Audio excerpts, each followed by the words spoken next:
No Getsemane foi que meu Jesus orou, se entregando ao Pai mais uma vez. Logo vieram pessoas para o levar para a maior das provações. Ele tanto amou, tudo suportou. Ele carregou a nossa cruz. Oh, vê os cravos nas mãos, seu corpo a sofrer naqueles momentos de dor. Vê o mestre a chorar, e foi por você que ele mostrou tanto amor. E os soldados cuspiam no seu rosto nu. Posso ouvir o clamor da multidão. E Jesus a olhar aquele céu azul, pede ao Pai que receba o seu perdão.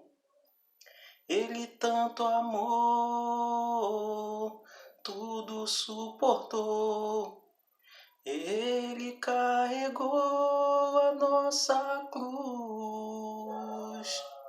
Oh, vê os cravos nas mãos, seu corpo a sofrer naqueles momentos de dor. Vê o mestre a chorar, e foi por você que ele mostrou tanto amor. Aleluia. Glória a Deus. Pai, em nome de Jesus, nós agradecemos a Ti, Senhor, pelo fôlego de vida, pelo sacrifício que o Senhor fez na cruz, Senhor. Pai, em nome de Jesus, que o Senhor possa abençoar cada um dos irmãos que está sendo alcançado, Senhor, por esse vídeo, por essa gravação. Nós possamos a todos os dias render graças ao Senhor, porque o Senhor é bom e a sua misericórdia dura para sempre. Pai, em nome de Jesus, toma, Senhor, a ministração da palavra agora. Senhor, em nome de Jesus, que nós possamos estar, Senhor, dividindo uma porção da tua palavra, que não seja o homem a falar, mas que seja o teu Santo Espírito a falar no meio da tua igreja nessa noite, em nome de Jesus. Amém. Querido, queria compartilhar com vocês uma passagem que está lá em Gênesis, Gênesis capítulo 3, versículo 8. Amém? Vai dizer assim, ó. E ouviram a voz do Senhor Deus, que passeava pelo jardim pela viração do dia, e escondeu-se Adão e sua mulher da presença do Senhor Deus, entre as árvores do jardim. E chamou seu Deus a Adão e disse-lhe, onde estás? E ele lhe disse, ouvi tua voz soar no jardim e temi, porque estava nu e escondi-me. Querido, eu queria dividir essa passagem com os irmãos, porque é uma passagem que ela vai fazer toda a diferença na nossa vida hoje. Esse é um momento em que Adão e Eva eles caem, eles pecam, e a primeira consequência desse pecado foi o fato deles perceberem que estavam nus. Porque antes eles tinham a inocência. Eles não sabiam, não tinha maldade. Agora eles sabiam que estavam nus. Quando Deus foi passear, né, foi na virada do dia, ou seja, No final de cada dia, todos os dias, o Senhor Deus ele ia até o jardim e ele, né, tinha uma relação de amizade com Adão. Né? Ele conversava com Adão, eles conversavam, eles dividiam. Então, na virada do dia, o Senhor Deus foi procurar Adão, mas Adão se escondeu porque teve medo. E aí foi, então, a segunda manifestação, e essa é uma manifestação pública do pecado. Adão temeu o Senhor porque estava nu. Interessante, e eu quero falar exatamente sobre esse sentimento que nós carregamos desde Adão, e todo ser humano ele sente medo. Medo por causa da incerteza desse mundo, medo de não ter um emprego, medo de perder sua casa, medo de não ter dinheiro para comprar alimento, medo desse vírus que está rolando aí, que está causando um estrago violento, não somente na economia, nos empregos, mas nas vidas também. Eu estava ontem conversando no trabalho com um grupo de amigos lá, né, da manutenção, e a gente estava conversando, e aí sempre tem aquelas coisas, né, mas a fome matou 50 milhões no mundo, e o vírus só matou não sei quantos. A gripe, infarto e tantas outras coisas que matam mais gente do que esse vírus, né? E então teve um rapaz que ele levantou a voz e falou assim: olha, eu não sei qual é a taxa de mortalidade desse vírus, mas eu perdi meu irmão. Então, para mim, a taxa de mortalidade foi 100%, porque eu perdi alguém que eu amo. E aí, naquele momento, todo mundo ficou quieto e entendeu aquela situação, entendeu aquele sentimento. E muitos saíram dali com um sentimento de medo. Medo de ser infectado, medo de ter um parente infectado, medo de perder alguém. O medo, ele é um sentimento que para muitos profissionais, como psicólogos, psicanalistas, é um sentimento de proteção, de autoproteção. A pessoa, você pega alguém que está se afogando, ela tem o instinto de medo de morrer, e esse instinto vai fazer com que ela busque sobreviver, ainda que involuntariamente ela mate alguém. Por isso que quando o salva-vida ele vai salvar alguém na praia, em alto mar, a primeira coisa que ele faz é dar um soco no queixo, apagar aquela pessoa para que ele possa salvá-la. Porque se ela ficar se batendo, morre os dois, né? Mas o sentimento de medo faz com que a pessoa se proteja, né? Eu tenho medo de altura. Dificilmente vocês vão me ver fazendo um rapel, e eu já falei uma vez isso, que eu fiz rapel 2 vezes na minha vida, uma quando eu era da Marinha, uma quando eu era do Exército, mas isso tudo por pressão, né? Eu morro de medo de altura, não gosto de subir nem escada. Então, porque eu tenho medo. Mas esse medo, ele não pode extrapolar a ponto de paralisar. E o meu receio é que essa quarentena e esse sentimento que as pessoas têm nutrido de medo e pavor façam com que elas mudem completamente as suas vidas, né? A ponto de ter pavor até de sair de casa quando for liberado para sair de casa. Tá liberado, acabou a quarentena. As pessoas vão continuar em quarentena porque estão com medo ainda. Então, me preocupa isso, principalmente no corpo da igreja, tá?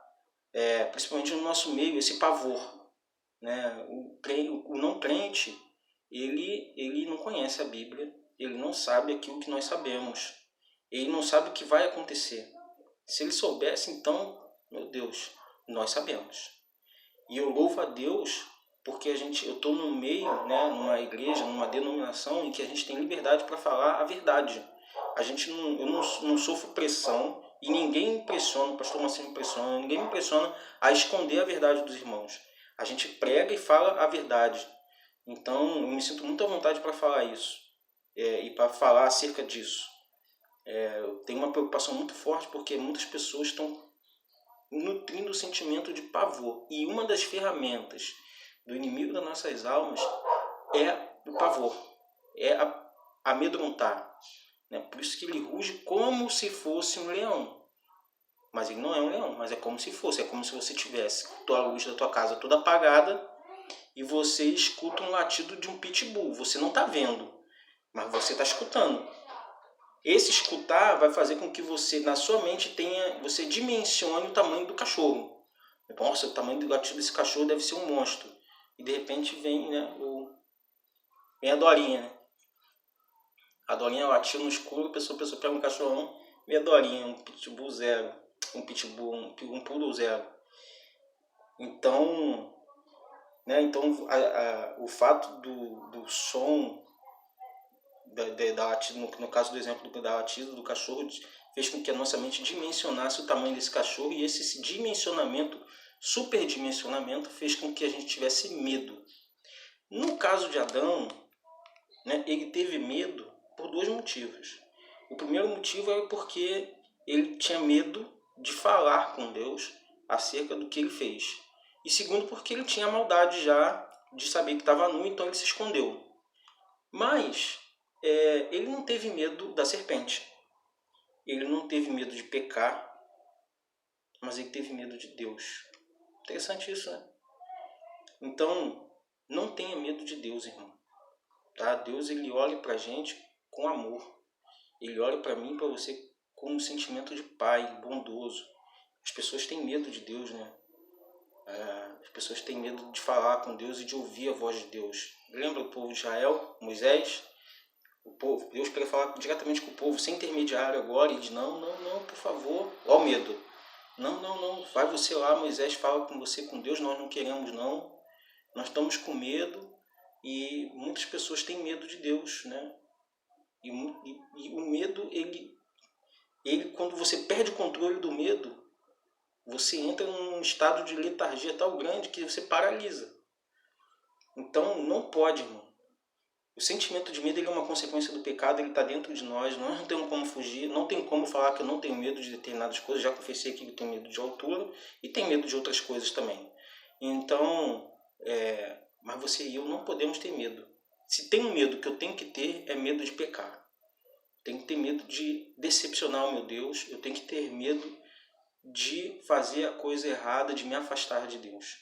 Isso as pessoas têm que ter medo e elas não têm. É impressionante isso, irmão. Né? Você vê o mundo recheado né? Você olha, vai numa boca de fumo, filho de pastores, pessoas. Hoje em dia você não tem como, porque não está funcionando. Mas se você fosse numa boate, fosse fazer um censo numa boate, numa dessas boates da vida, você ia chegar à conclusão que muita gente ali já frequentou culto, é filho de pastores, é filho de pessoas que estão na igreja. Impressionante que essa pessoa não tem medo de pecar, mas tem medo. Não tem medo de pecar, mas tem medo de Deus. É de quem elas não têm que ter medo que elas têm medo. Né? Não tem medo de encarar o diabo, no sentido de encarar, no sentido não de encarar, confrontar, mas no sentido de ir junto com ele. Mas tem medo do Senhor Jesus. Então, nós não podemos ter esse medo. Jesus vai voltar, você não precisa ter medo disso. Até porque você tem que confiar de que quando Jesus colocar os pés nessa terra, você já estará lá, porque o arrebatamento vai acontecer antes. Nós cremos nisso. Né? Tem crente com medo da grande tribulação. Eu, particularmente, não acredito que a igreja vai passar pela grande tribulação. Ela vai pegar o princípio das dores. Já estamos começando nesse processo. O princípio das dores nós pegaremos, mas a grande tribulação, o governo do anticristo, eu particularmente não acredito que a igreja vai pegar isso. Então eu não tenho que estar preocupado com isso. Eu tenho que alertar os irmãos para que os irmãos se preparem para o arrebatamento, para que os irmãos estejam prontos para o arrebatamento. Mas eu não posso ter medo do governo do anticristo. Eu não vou pegar isso. Eu tenho que pregar o evangelho para que as pessoas entendam que é possível sair dessa situação, que é possível, antes da igreja ser arrebatada, ela chegar ao status de poder ser arrebatado também. Então não tenha medo, tá? Não tenha medo. A gente tem falado, o pastor Moacir tem pregado, eu tenho falado bastante, outros irmãos têm falado também, em outras denominações têm falado muito sobre isso. O arrebatamento da igreja vai acontecer, não tenha medo disso. Não tenha medo desse princípio das dores, é um momento que a igreja vai passar. Não tenha medo porque Deus vai guardar a sua igreja. Você não vai passar por dificuldade, mas é preciso passar por esse momento. Não tenha medo, não se apavore.